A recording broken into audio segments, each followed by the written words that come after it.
En 2019, le Maroc a démantelé 208 réseaux de traite des personnes et trafic des migrants, soit une augmentation de 78%. Un trafic qui touche presque tous les pays du monde. Les efforts du Maroc dans la lutte contre ce trafic étaient à l'honneur à l'occasion du lancement des journées de sensibilisation sur la lutte contre la traite des personnes et le trafic illicite de migrants.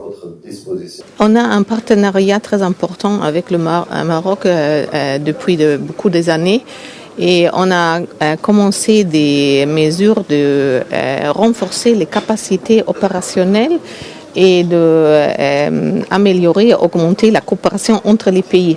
Parce que les réseaux criminels, ils travaillent de manière transfrontalière en Afrique du Nord, du Sahel, de l'Europe, etc.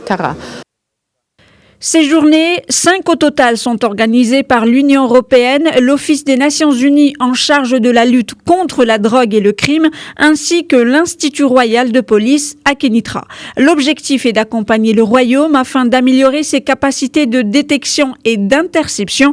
Il s'agit également d'améliorer les capacités de protection des victimes. Durant ces journées de sensibilisation, nous allons insister sur la définition des concepts relatifs à la traite humaine. Il sera également question des mécanismes pendant les enquêtes concernant les volets financiers et numériques.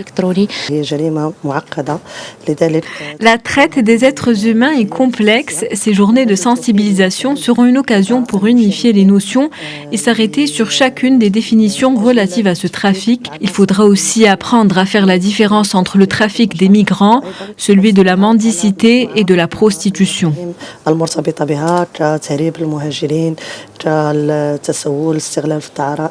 Pour les responsables, la fermeté et la vigilance restent les mots d'ordre puisqu'à l'échelle globale, les taux d'impunité demeurent important. C'est dans ce sens qu'a été mis en place en octobre dernier à Rabat le projet de démantèlement des réseaux criminels impliqués dans le trafic illicite de migrants en Afrique du Nord.